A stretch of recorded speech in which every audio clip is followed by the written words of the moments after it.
have made a few short movies and stuff like that that I've put out over the last year or so. What I put out three documentaries, I believe.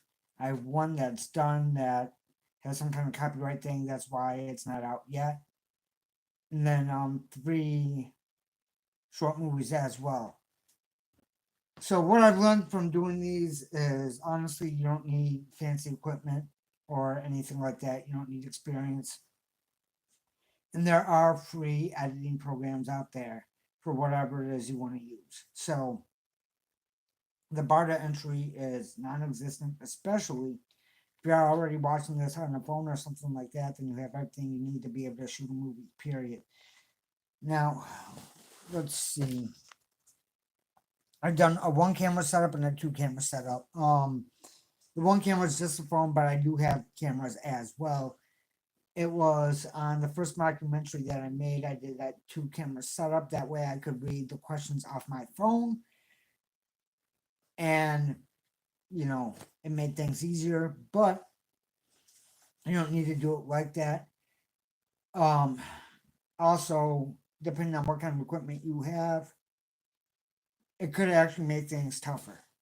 Because with the camera I have, one of them anyway, it's on a micro SD card, which I need to put in a special holder to plug into a computer to be able to get it off there, to be able to email it to myself, to be able to edit it with the rest of the video that I have that's on the phone. So, I don't mind it personally. I'm cool with it. I don't get to edit as quick as I would like and normally get to, but it is what it is.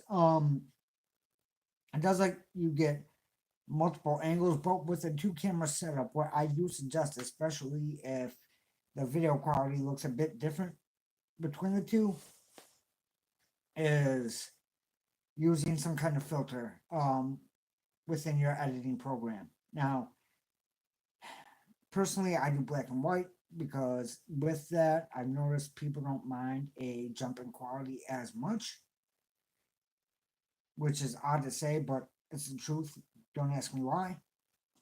It's still might be a little jarring, but it's less jarring than when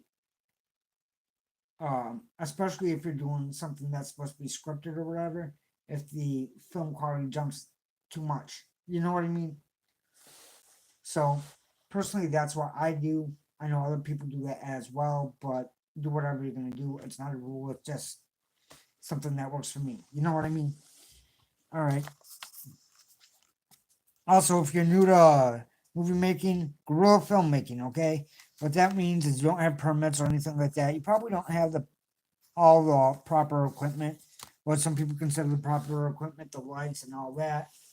It's filming wherever you are and all that. And with that being said, I believe the law is, and I'm not a lawyer, okay, so don't take this as legal advice, but basically you can shoot wherever you want as long as there's not you know, an expectation of privacy.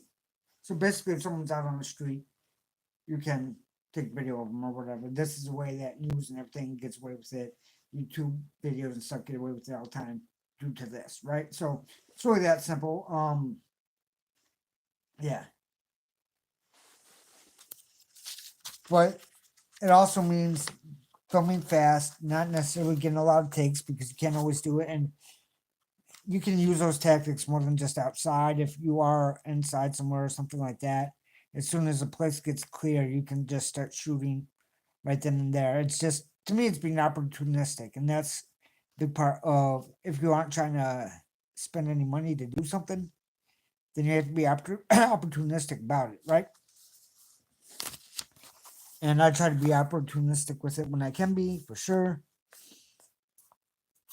Another thing that I found works for me and might work for you is shooting fast, but also overshooting. What I mean by shooting fast and overshooting, which sound like two totally different things, but they aren't, is I will be like, okay, well, this is a scene.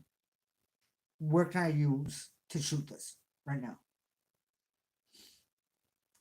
And then I think real quick, okay, I've already used this one. I don't want this to seem like it's the same spot, so that's not gonna be the spot. As soon as I start on the spot, which is fast, usually seconds, I go there, I set up the camera,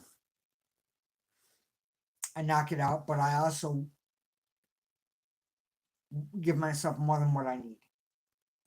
It started out on accident, but now I keep going with it because it gives me more to edit, more to chop up, and who knows?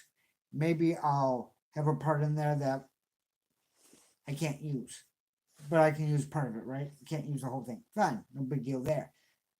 But with the parts I chop, oh, guess what?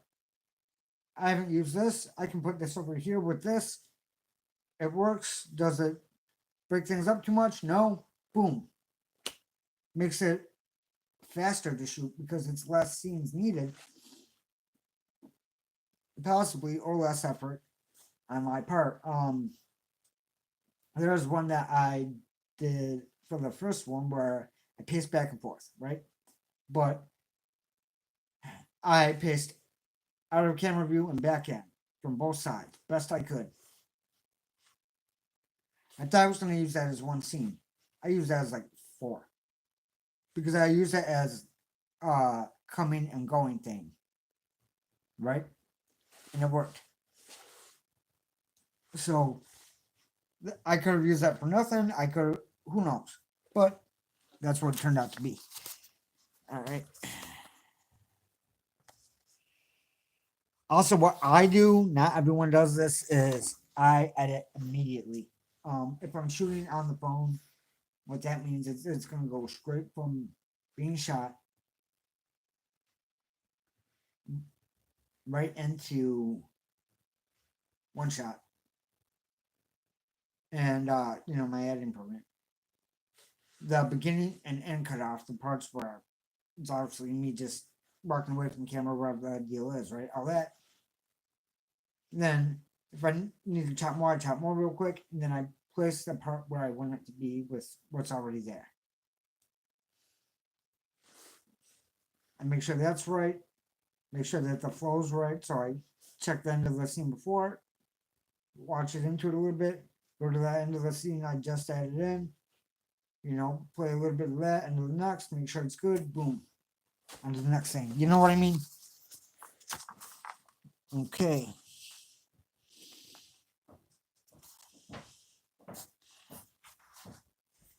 Also, I always use what I have. If I don't have it, I don't need it. If I don't need it, it's not going to make it in. You know what I'm saying? I try to keep it that way.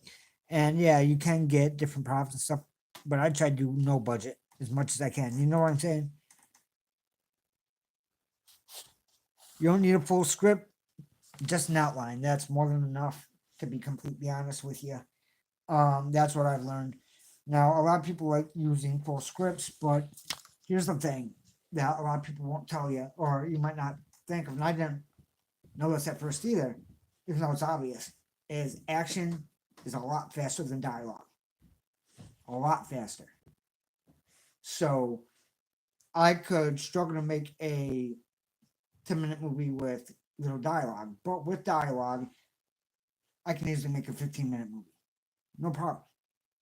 So there is a big difference in that. Just because even explaining what's going on, it expands it so much. Because, like I said, an explanation of something can take longer than the thing itself. So I know that might sound weird, but it's just the truth. And dialogue does take up a lot more time than action because, like I said, my first movie was under 5 minutes. The second and third, I think, were about 5 minutes. And I did the first mockumentary, and that turned out to be 16 with no problems. Got to 16 really fast.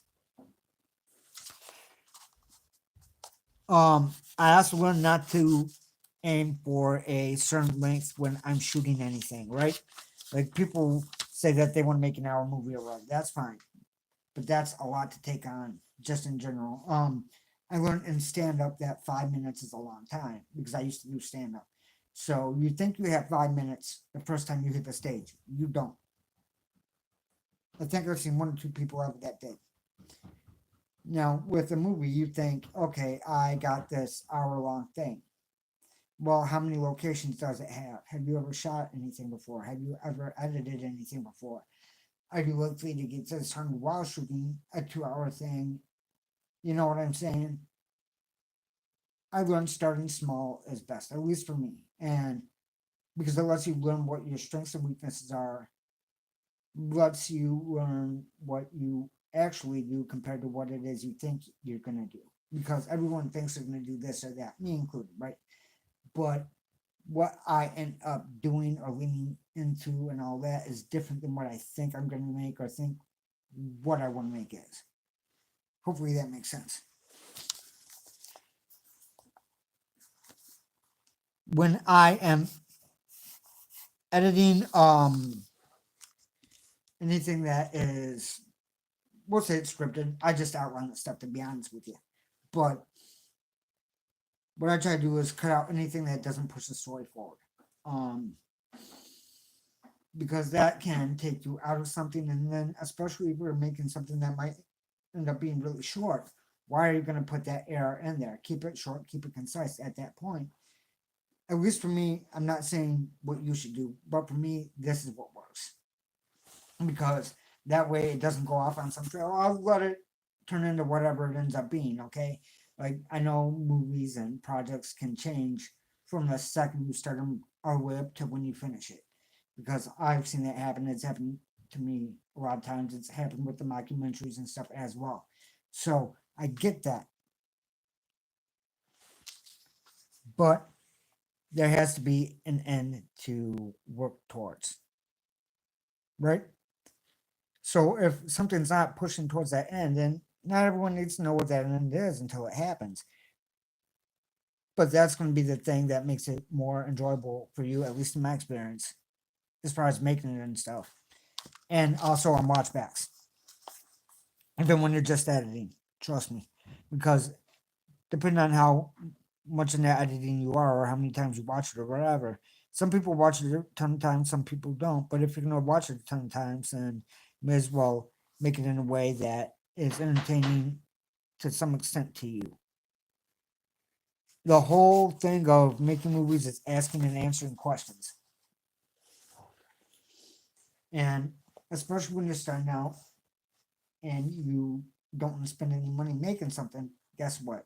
It's all questions and answers. Such as, okay, well, would this work for a location for this scene? Yes or no?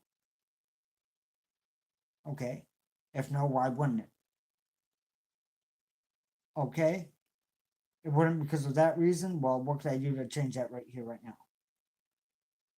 Can I do something to change that to make it acceptable? If I can, then I'm not going to move. I'm just going to shoot it right here with that change made. You know what I'm saying? It's just asking and answering questions because with all the technology that we have and everything that we're able to do, that doesn't mean that we can use every location or that we are going to spend all the money in the world to make something that, especially your first time out. So it's like my first one, I asked, well, who am I going to get to hack? Then I'm like, well, me, I can.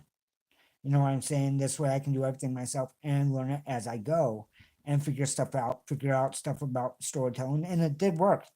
Honestly, it's odd how that happens, but everyone learns through experience.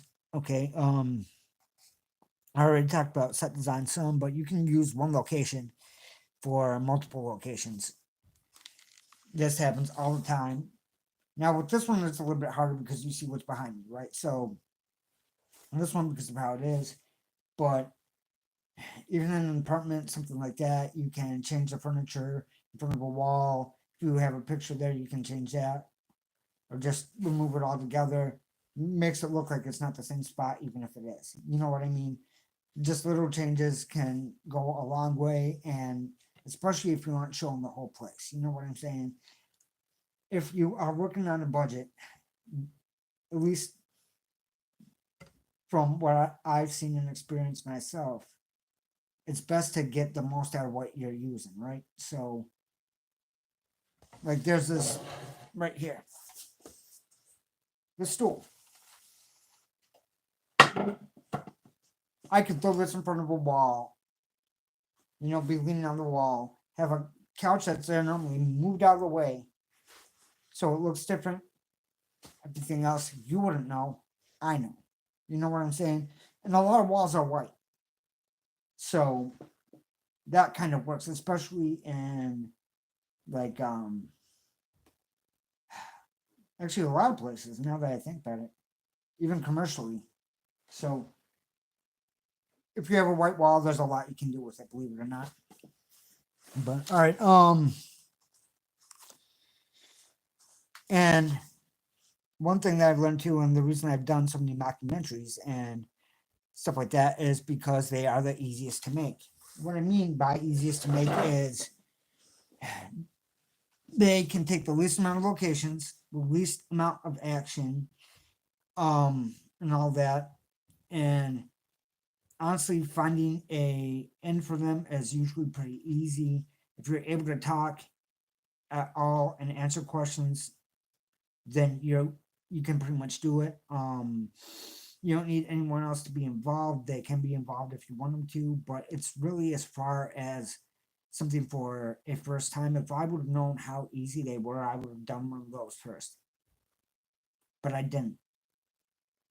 And I can easily make a 16-minute mockumentary when it can be hard to make a 5-minute um you know fiction movie with less talking and more action.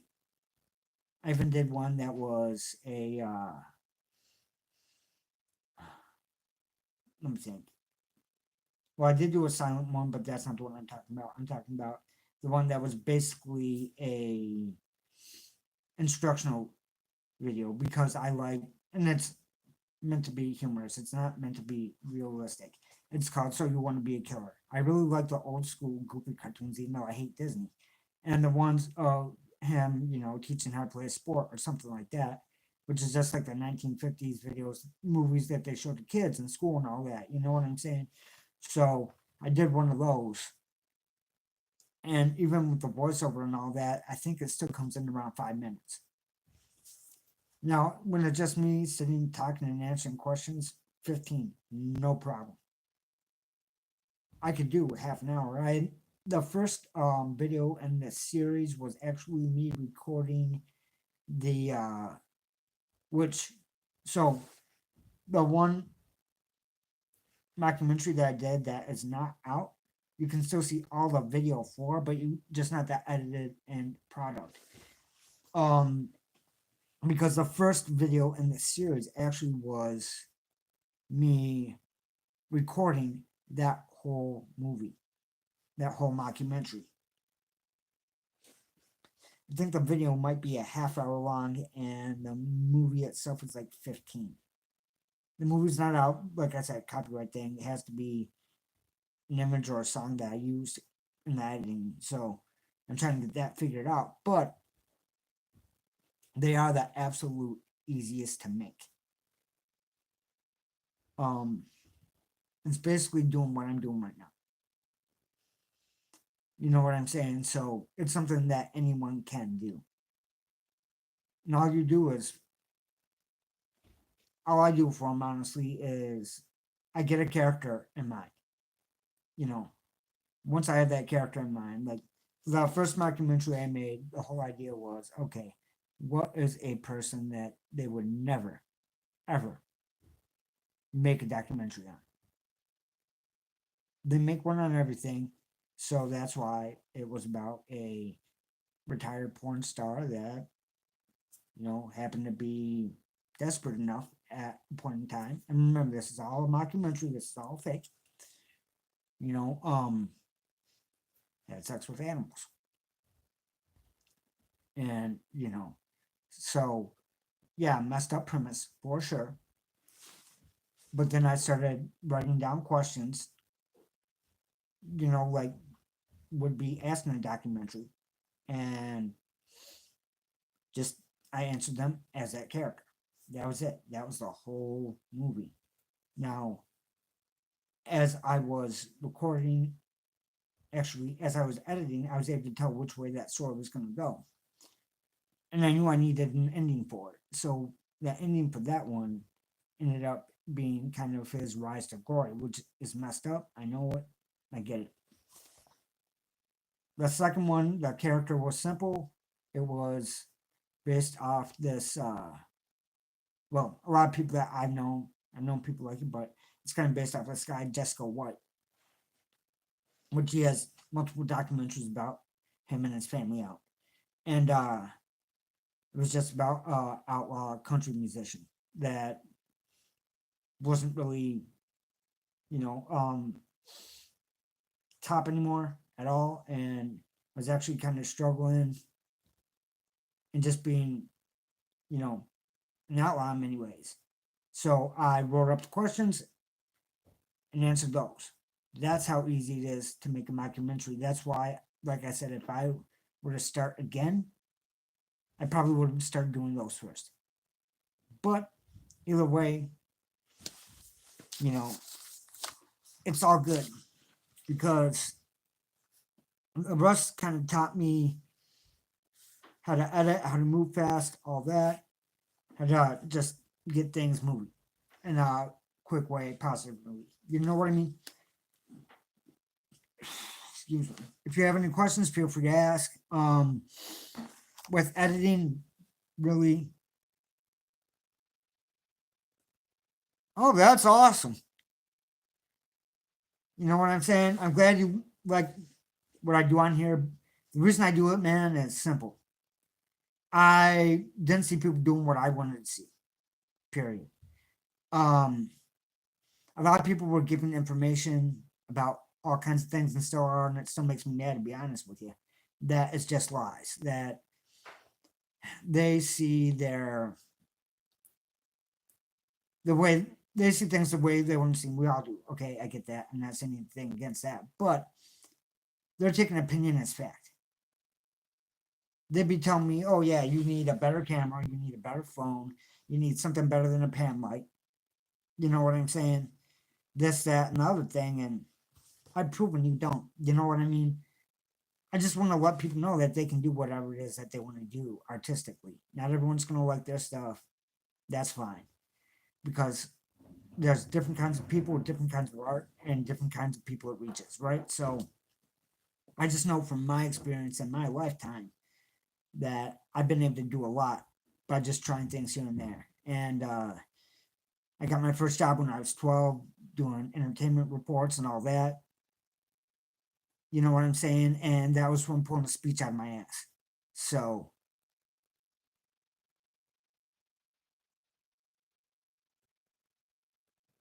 yeah, Marvin, really what it comes down to is the video quality doesn't matter. The video quality matters when the story is not there. And there's been a lot of movies at IMAX before even this 4K stuff that the story just hasn't been there, and the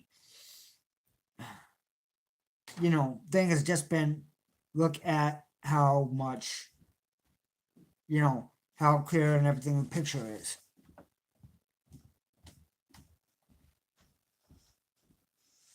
Exactly.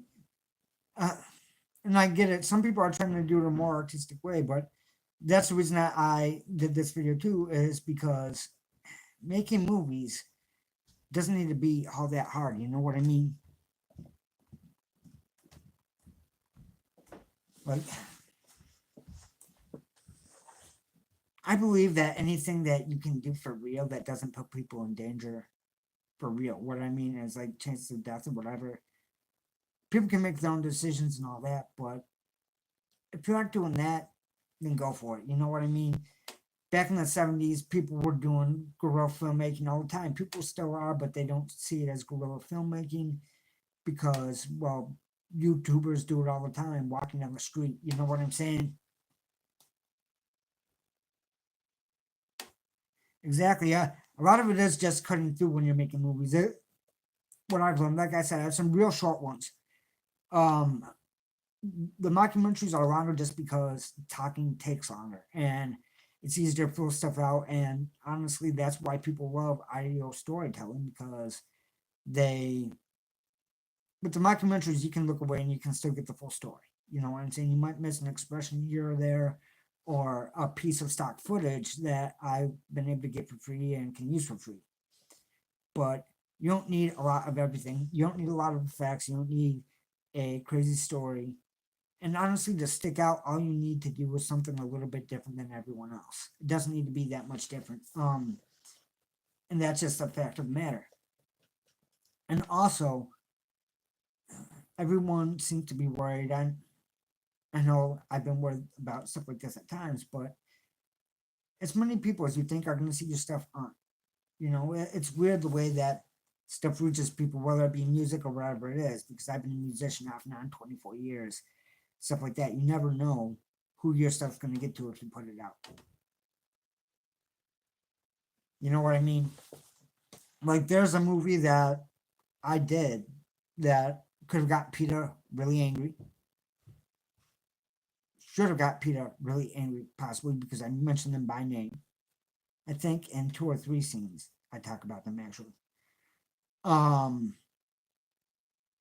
Also, the job that the main character has, which is, not something that will normally fly. You know what I mean? Just a lot of it's just about getting out of our own way and making things that we want to see because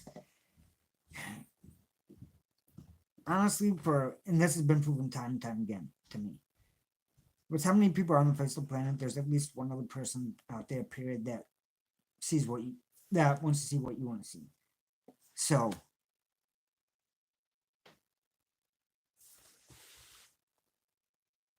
hey man, if you can find the obscure stuff, like I said, hey, that's usually how it happens, Marvin. Usually people find me by accident. With the other channel, I did 3,100 videos, and yeah, it's 3,100, between 31 and 32, I think. And with that, I always know, and I've even been told this by, may rest in peace, Chili Chalice, and also Mark Sweetman told me this, and it's proven to be true my whole life. Is if you do something different, and even if you're good at it, it's going to take a while for people to jump on. You know what I mean? And that just is what it is. Now, the reason I bring him up is he was a stand-up comic for years. He used to write for the Tonight Show with Jay Leno. His opening acts used to be Sinbad was one of them, and then I can't think of his name. George Lopez was another one, right? So he knows what he's talking about. He's seen a lot of stuff. He was around for a long time. But when you do things your own way, it's going to take longer. And everyone, like the kids, want better production values, right? Because that's what they think is going to make something good. But even if you look back at Kids, for example, right? That movie, I think it's from the 1980s. It's about a bunch of skaters and stuff. It was wrote by a kid, actually, that hung out with all the guys and everything else in that movie. Now, is the production value the best? No. Are the characters real? Pretty much as real as you can get. Is the story something that everyone wants to see or hear about? No. But it sticks with you even if you've just seen it once. And it's not because of some, really slick production. You know what I mean? Oh, that's awesome that you found one. I think I have 3 on here. So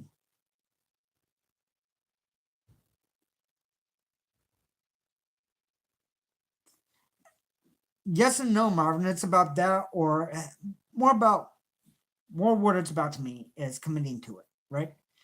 Whatever it is. Now, there's the gritty, heartbreaking stuff, but I also love the crazy stuff and the funny stuff. You know what I'm saying? So you tell me there's a Jet Li movie from China that's a comedy that I haven't seen. I'm probably going to check it out, right? Because I know that they are all going to, he's going to give his all. And they do put their Well, he put his heart into it, it seemed like. So the main thing is commitment. If you're gonna do it, just commit all the way through. You know what I'm saying? And we all have our own taste. I throw comedy in everything. I can't help it. The first one I did was Munchies, and that one was supposed to be a horror movie, but it quickly became a horror comedy. I had absolutely nothing, right? No idea. So I have this book that is basically short movie reviews, stuff like that. That I forget exactly who put it out, but it has a bunch in there, and I'm looking at titles, Munchies. I see that, so I automatically think a guy that smokes too much and becomes way too hungry, right? So I'm like, okay, it can become whatever. We'll see. He gets hungry enough, he starts eating kids and animals. In the end, he gets caught by the police. The police are never shown on there. It's actually my voice saying freeze. There's a really bad voiceover by me in it, but it's just comedic. I, you know, committed to it the whole way. So with that, you can do it however you want, but if and there's people that seem to like that. There's some people that seem to think it's crap. You know what I'm saying? But then again, I didn't do it for them. What I realized early on is working on it's for me, and then once it comes out, it's for everyone else. That's when it's everyone's. You know what I'm saying? So I enjoy the part making it mine. Hopefully that makes sense. Now, not everyone's going to see it that way, but with music and everything else, that's the way I see it, even with jokes and all that. Yeah, Akira, I do like. Some animes I do like, but a lot of them I'm not a huge fan of. And the reason is, I'm not a, even though I mentioned kids earlier, I'm not a big fan of kids in movies. I just never have been.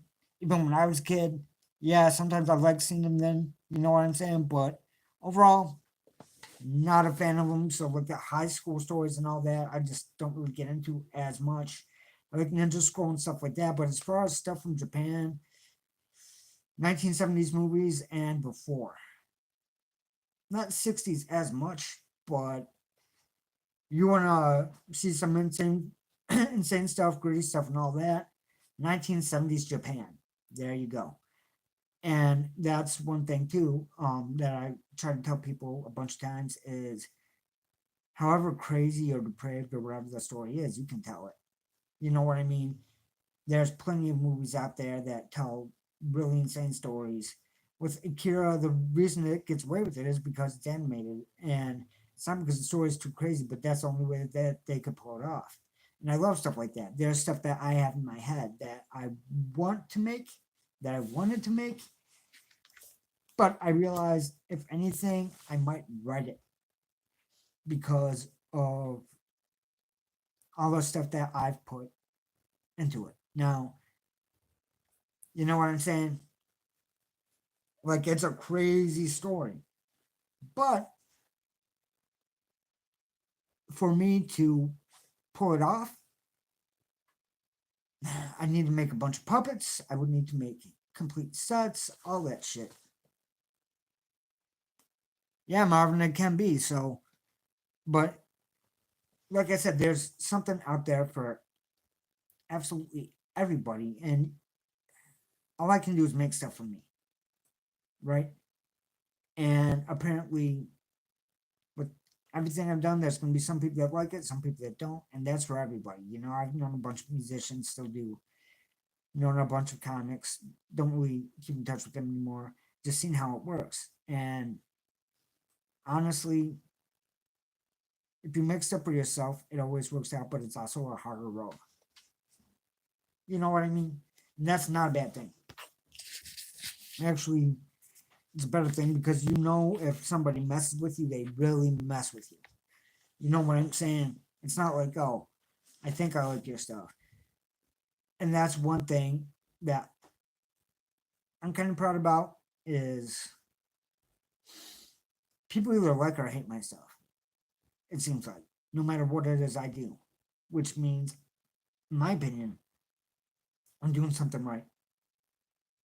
Because if too many people like it, or too many people say it's okay, then that means, well, at some point along the way, I haven't been myself. And I forget if you were talking about possibly making one, Marvin. I know somebody on here mentioned possibly making a movie coming up, but I'd say definitely go for it.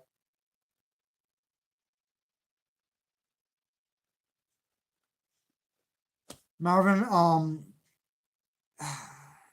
with my stuff, really, there's what, 3 mockumentaries on this channel. Then there's Munchies, So You Want to Be a Killer, and Son of a Scout. Son of a Scout is not the best. It's actually kind of dumb. The whole premise behind it is I thought Son of a Scout, okay. I mean, Son of Sam, okay. My dog's name is Scout, all right. So, Son of Scout, perfect. Well, he's not going to be telling me to kill people. No. And the whole movie's silent, mind you. There's my guitar playing and it's okay. I do a musical background, but the whole thing's silent. But it's basically a movie about a conversion, the guy wanting to become a dog, asking questions, and yeah, just a dumb little thing. You know what I'm saying? Just because I wanted to do something different, and it worked out. But let me think of the ones on here that you are going to be looking for. Is it True Underground Legend or not True Underground? Undisputed Underground Legend, something like that. This is, yeah. So they're going to be under the videos, and they're all like 15 minutes long. Got 3 of those out. Trying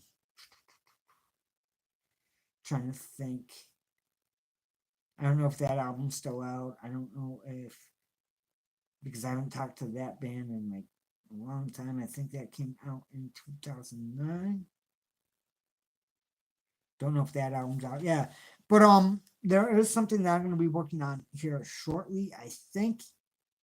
I mean, I am working on a new show. So I got the first episode pretty much done. I just have to do some voices, basically. And because I have that animation done. Yeah. I just finished animation for it. It did come from a mockumentary idea. The second episode, I'm waiting on a video part, but I do have the very beginning done. I might actually get that up tonight, but we'll see. We'll see. And that one is going to be called Piranha Petting Zoo. It's an idea that I already had for a show beforehand, but unfortunately, one of the people that I want to be in it, I will never talk to again and hopefully never see again. Some of the others are just really, really busy, and it's hard to get us together to get it done. So I'm taking a different approach to it and using kind of a basis of a mockumentary that I had shot, and I'm actually using part of the mockumentary for the first episode. So yeah, there's going to be more stuff coming out for sure, but yeah, you should be able to find the stuff. The other channel name is Creepterion, so that's CREEPTERION. That's going to have mainly movie recommendations, and what I mean by that is, all right, I was doing 7 videos a day is how many were going out every day. So that means when I watched, I tried to have to make it through 7 a day, right? But let's face it, a lot of them I couldn't make it 5 minutes into because the beginnings were too bad. It was too much of like, I've already seen this exact same thing, that kind of thing. So there are ones that I do definitely recommend from over there and all that, but it all depends on what you're into. I also realized that, you know, everyone has their own taste and their own stuff like that, but I also know what influences me now more than ever, and putting myself through that kind of helped me to do it. You know what I mean? So Like I'll never watch a movie that stars a ninja ever again. Nobody can make me. As far as action movies, American action movies, good luck. Good luck. Especially anything after the 1970s. The 1980s as a whole decade, not my thing. I'm 40 years old. I was born in the 80s. I'm still not a fan of the 80s stuff.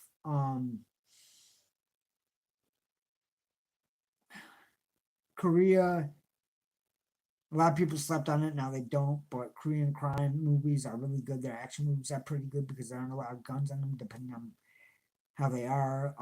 They do have some grittier stories as well. But yeah, have a lot of stuff over there, and that's part of the reason that I do what I do over here is because over there, basically, I wasn't getting burnt out doing the movie recommendations, but I was just pretty much done doing them. You know what I mean? So I'm like, if I'm just gonna be focusing on this other part, which I was doing over there too, then I'm just gonna start a separate one for that. And I don't have to put stuff up every day. I can put it up whenever I want, and that works for me. So because all it is the same message over and over again anyway. It's get out of your own way, you can do it. You know what I'm saying? And it's not going to be the greatest thing in the world, but nothing that's to you because you're the one that made it. You're going to be way too close to it. You know what I'm saying? So that just is what it is. And I know that this kind of went longer than I thought and kind of became tangent to an extent, but yeah. Also, don't be afraid to take, you know, inspiration from everywhere. Mix it all together. Whatever works, works. Like one of my favorites of all time. Yeah, just mash this stuff together. Makes it work in the best possible way.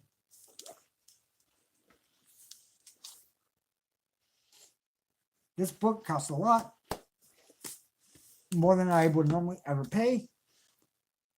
But you know what I'm saying? It is an inspiration to me. A lot of stuff like that is, and standing out, like I said, is not hard. Mainly, what it is taking a little bit of a different angle than what everyone else does.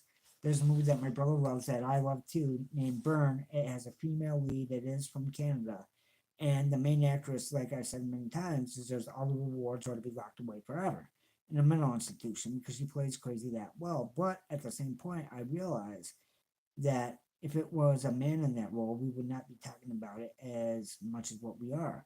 And, or some people wouldn't be anyway, right? And I think it's one that you can see for free pretty easy right now. But with that,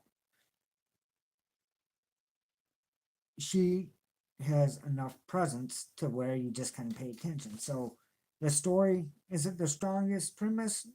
Not really. But does that matter? No. The same thing with Russian Bride. Very simple story. The violence in it is very fast and sudden. It's not some drawn out stuff. So, yeah. But the battery's almost dead, and I've been going for almost an hour. So, but yeah, anyone can make a movie. And you don't even need to really advertise it. You know what I'm saying? If you put it up on here, you don't need to. And my favorite new director, honestly, is a guy that's only done one. And it's called Mine. It's by JD, and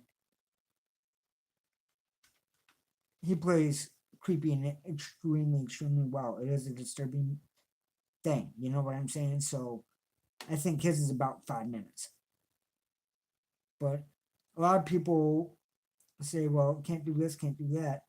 But they also say anyone can film a sketch for online. Guess what? They're the same thing. If you can do one, you can do the other. If anyone can do one, anyone can do the other. If you want to do it, just go for it. But like I said, it's almost 45 minutes, so I'm out of here. Ugh.